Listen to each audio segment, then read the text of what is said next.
Can I read you a review? Yeah. That I found for us on iTunes? Please. Is this a good idea? It's a 3-star review. Yeah.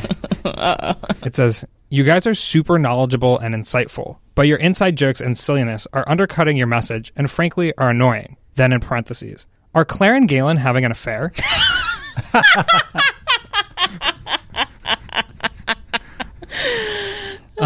Listeners want to know.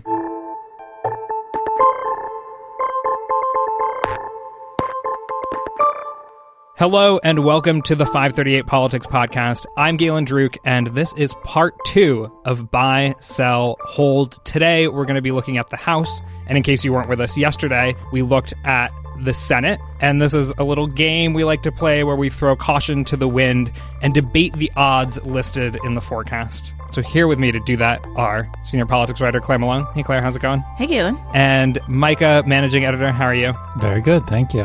Did we come to a conclusion about who won yesterday? I guess we can't really come to a conclusion until the election happens. In thinking back on it, I think I was not consistent in how I answered some races, so I think Claire won. Well, you got to hedge, right? I was trying to go for like a single unified theory of the Senate map that I don't think I quite achieved. But if I had to do it all over again, I think I would go with partisanship will win out. Well, sometimes you win, sometimes you lose, sometimes it rains. Again, Nate is not here. He does not believe in second-guessing the model, but thank you, listeners, for indulging us in these final grueling days of this election. Here's how we're going to do this. We are not going to go through each of the 435 House races or even the roughly 100 competitive ones. We're going to look at the odds associated with Democrats taking a certain number of seats. And let's begin with the overall odds of Democrats taking the House. Right now, according to the classic model, which we're going to use for this exercise, and if you guys like, you can point to the deluxe or light forecast to kind of back up your assertions. But the overall odds of Democrats winning a majority in the House are 6 and 7 or 85%. Claire, buy, sell, hold. I'm going to go for a unifying theory of the House. Yes. Taking inspiration from Micah yesterday and say, let's go with Democrats are going to have like a really good night. Micah, you going to agree with that? I think there's a good case for that. Democrats have done really well in special elections. Democrats have overperformed in special elections to a greater extent than like you would think based on the generic ballot, for example. Their performance in special elections lines up closer with the margins implied by fundraising, for example. So like to Claire's point, there's a case that we're looking back on Wednesday and saying, oh, actually, fundraising, special elections, those were the more meaningful indicators, and Democrats freaking cleaned up. So you would say then that the polls missed. They reflected a worse chance for Democrats than will actually be the result. Yeah, it sort of depends, right? I mean, the polls are good for Democrats. Mike is going to do as much as he can to talk before he says buy, sell, or hold. The polls are good for Democrats. So if the polls are right, then Democrats are going to win the House. You know, I think we would look back and say fundraising, special elections were a bigger indicator if Democrats win towards the higher end of our range. So like 50, 60 seats. So what you going to say, Micah? Sell. You're going to wait, what? So here's why. If you look at our light forecast, we have Democrats with about a 3 in 4 chance. So that's just based on the polls. So the single unified theory there sort of matches my single unified theory for the Senate, which is partisanship wins out. Partisanship is a bigger predictor this year than it has been in past years. Okay. So I think most of our working assumption for this game is that Democrats are going to win seats in the House. But before we move ahead with that, let's actually check to make sure that that's what you actually think. So our model gives Republicans a less than 0.1% chance of picking up seats overall. Claire. Sell. Buy, sell, hold. You think that even less likely than less than 0.1%? You think there's no chance Republicans pick No, up I think seats? there's more of a chance that... Oh, then you're buying. You're buying. Sorry, yeah. wait. At those odds for Republicans, less than 1%, I'm buying. They're going to win. They're going to overall win one. What I'm trying to say is I think that there is a greater than 0% chance that Republicans could pick up seats. I think it's incredibly unlikely. But So what would have to happen? It would have to be an epic polling miss. Plus something insane would have to happen between now and election day. You could say, like, there's a lot of stuff that's happened in the past week Yeah. in the news, and polls might not pick it up, but maybe it motivates Trump voters and they decide to come and turn out. You know, like, that's what Trump is hoping to do, I think, with this. I mean, it's been a dark 7 days and whatever, week, 10 days, however you want to put it, with the bombings and then the shooting in Pittsburgh and Trump's really just weird responses, I found, to Pittsburgh. And then this stuff with the caravan, and he released this ad this morning that is very, very race-baity, racist. And that's about the caravan. And tying it to a guy who killed cops who was a Latino immigrant. So, like, I do think that there's maybe some chance that those things could, like, not be picking up in the polls that are being put out into the field right now, and we won't know until Election Day. The ultimate poll. The only poll that matters. The only poll that matters. But you're not making the argument that Republicans will gain seats. You're making the argument that the chance that they gain seats is greater than 0%. Yes. Just to clarify. Whether or not that's buying or selling, you decide. You're renting and then auctioning it off. It would be like a version of 2016 times a million, where it just turns out that the districts where the House will be decided are more Republican leaning, they're more rural than the country overall, and the electorate that turns out is just not what pollsters expected. I mean, look, or there's a few days left, let's talk about something happens. Something happens with the election system. There's a terror attack, God forbid. Jesus, I hate talking about this stuff. No, but it is. Yeah. So that's accounting for, like, the really outside the box scenarios, and we can't discount them. I think you referred to this yesterday as the norovirus possibility. Right. So if every Democratic voter in every congressional district came down with norovirus and not the Republicans, then that would be, like, that's the outside box scenario. We should say, I think the way Nate designs this model, it's designed to have fat tails, which is to say it gives... Fat bottom tails, you make the rockin' world. It gives... The model is sort of open-minded in terms of these extreme outlier cases. It's giving. Man. The other thing is, like, if you look at our light forecast, which again is just polls, you see the tail is a little fatter in terms of the Republicans gaining seats end of the curve. Again, I mean, this is not going to happen, but yeah. Let's move to a little, perhaps more realistic scenario, which is one in which the Democrats still do not win the House, but they win fewer than 19 seats. And the odds that the classic forecast gives of that happening is 10%. So 1 in 10. Democrats win fewer than 19 seats. Micah, this goes to you. Buy, sell, hold. Sell. Got to be consistent. First of all, 19 seats is a decent number of seats, right? Democrats could win the national popular House vote by like 5-6 percentage points, and them gaining, let's say, 15 seats wouldn't be crazy under those conditions, given the way people are distributed and the way districts are drawn. So there's just like a decent chance that Democrats fall just short of a House. That scenario, according to our forecast, is in the, like, as Nate described it, the meaty part of the bell curve. It's not like in the tails, like Republicans gaining. And then again, if you're someone who thinks, you know what, partisanship is going to be a bit more predictive this year than in past years, then I think I'd assign it a slightly higher percent chance of happening. But then you'd be buying if you think there's a greater than 1 in 10 chance. Oh, I'm not the only one who's confused by this game. Oh.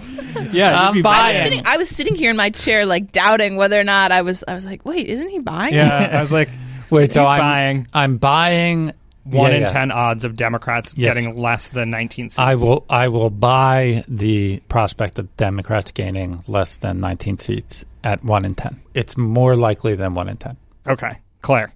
Okay, so I have to sell because I am taking the position that I think Democrats are going to do better, perhaps, than the model indicates. So I think they are going to win more than 19 seats. Therefore, I have to sell. I mean, Mike kind of already said this up top, but a lot of it is the small indicators that we're seeing as far as, I mean, we had a whole podcast segment maybe a week or two back about, you know, in these early surveys, people are saying that they're very enthusiastic to go out and vote. You're seeing big fundraising numbers.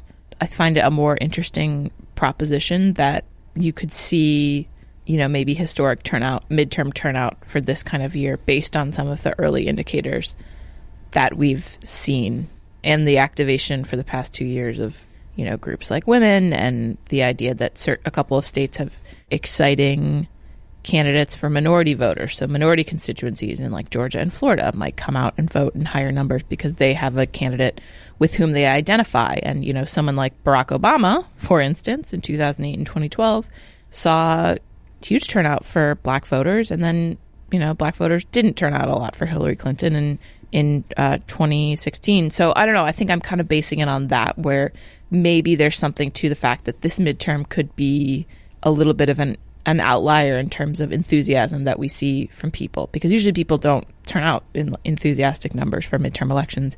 But this one, you know, I am certainly immersed in politics. That's my bias of my environmental factors. But it feels like it's permeating a lot of parts of American culture.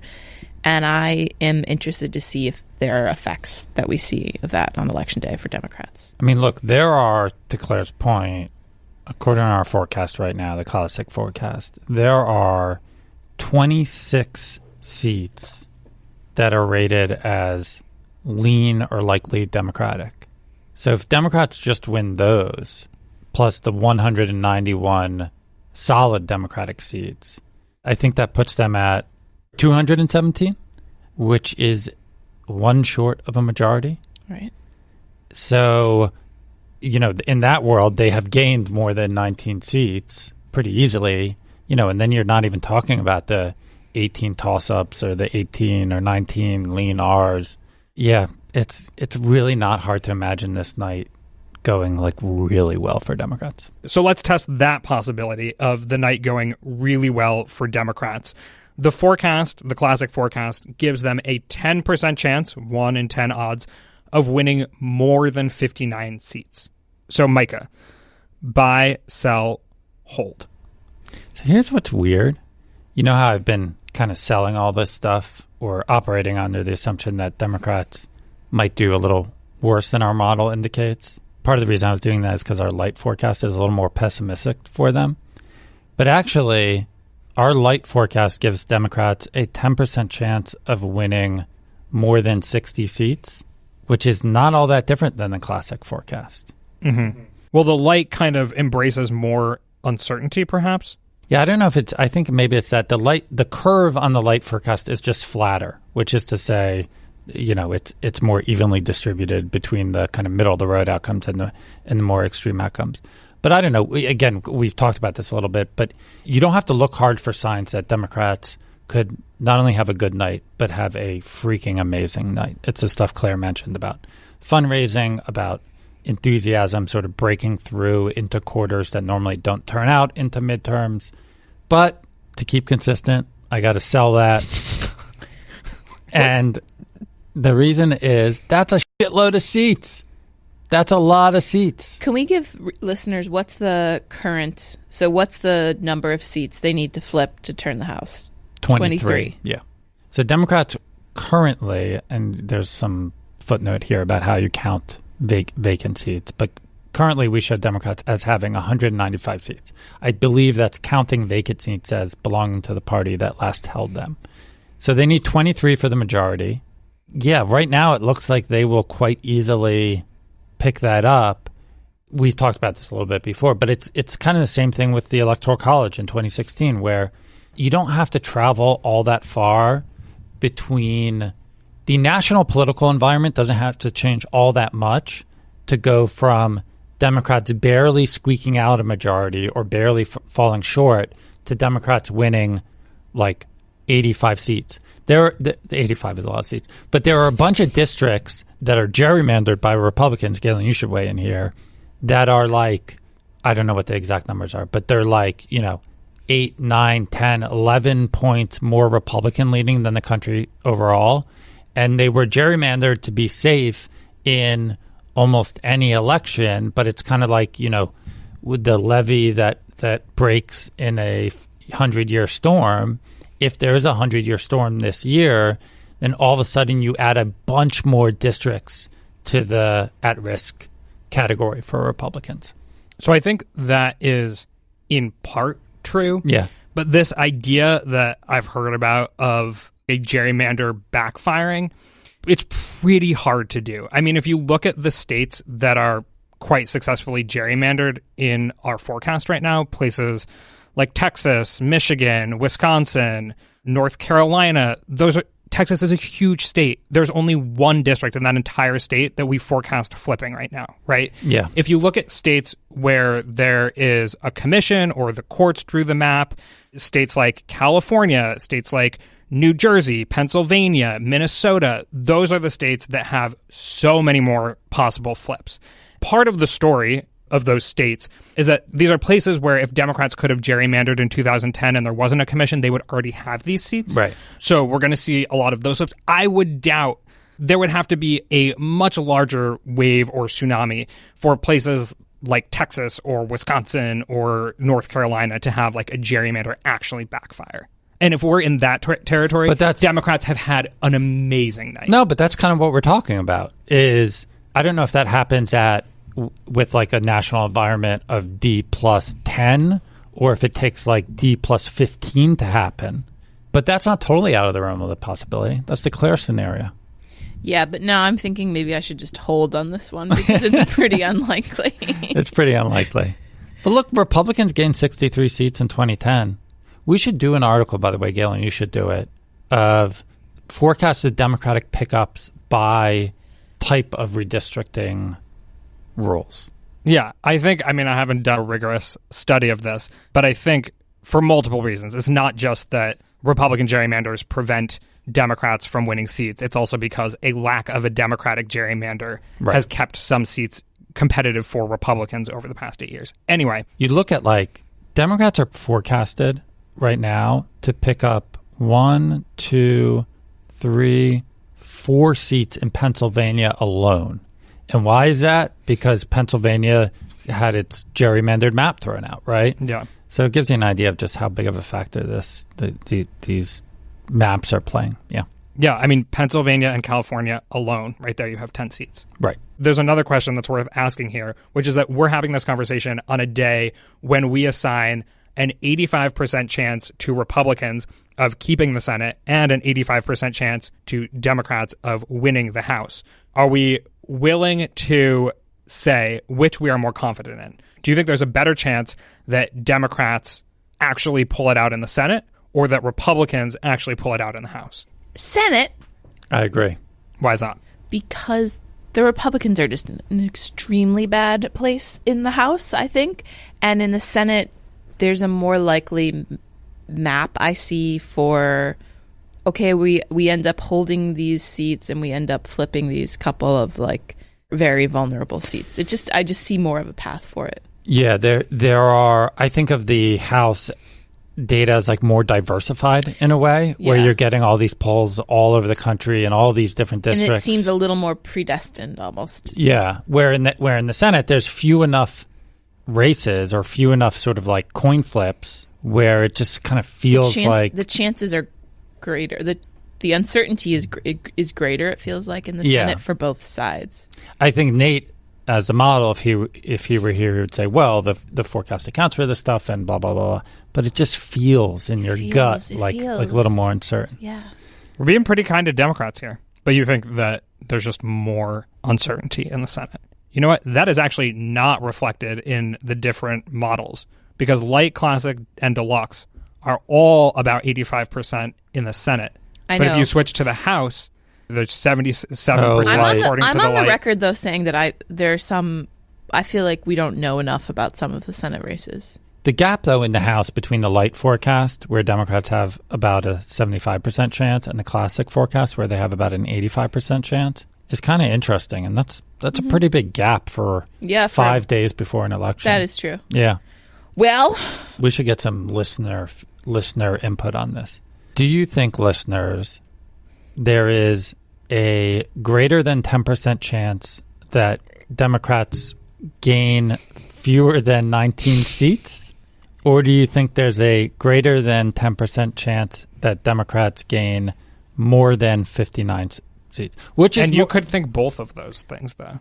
You could. Okay, let me phrase it this way. Which is more likely, listeners, that Democrats gain fewer than 19 seats or that Democrats gain more than 59 seats? Okay, that's a good question. Which is more likely, Claire? that Democrats gain fewer Than 19 seats or more than 59 seats? fewer than 19. I'm going to go more than 59. Oh, conflict. I know that answer just contradicted my entire That's okay. theory of things, but 59 seats is a lot. That's a lot of seats. According to our model, those two things have the same chance of happening. 10%. You know it had a 10% chance of happening in 2016? A popular vote electoral college split. Exactly. I think it was actually 11% chance. Well, we will leave you with that bit of information to ponder. Thank you, Claire. You know, it was a pleasure. And Micah has to go to a meeting. So I'm going to make my goodbye as long as... So there's 5 days possible. until Election Day. Claire, what are you going to be doing over the next 5 days to get ready for the big day? Working out a lot. I'm entering my taper period. So really just trying to relax and just be, limber and just get a lot of sleep. It has been an absolute pleasure joining you guys. I have to go. All right, that's a wrap. We will have a new episode of Model Talk coming your way tomorrow to complete this week of daily podcasts. My name is Galen Druk. Tony Chow is in the control room. You can get in touch by emailing us at podcasts@538.com. You can also, of course, tweet at us with questions or comments. Also, go review us in the Apple Podcast Store. Tell us what you think, even your conspiracy theories about Claire and I. You can also tell someone about the show. Hey, if you're interested in what's going on in this election, or if you want to be data literate, go listen to those 538 people. Anyway, thanks again for listening, and we will see you soon.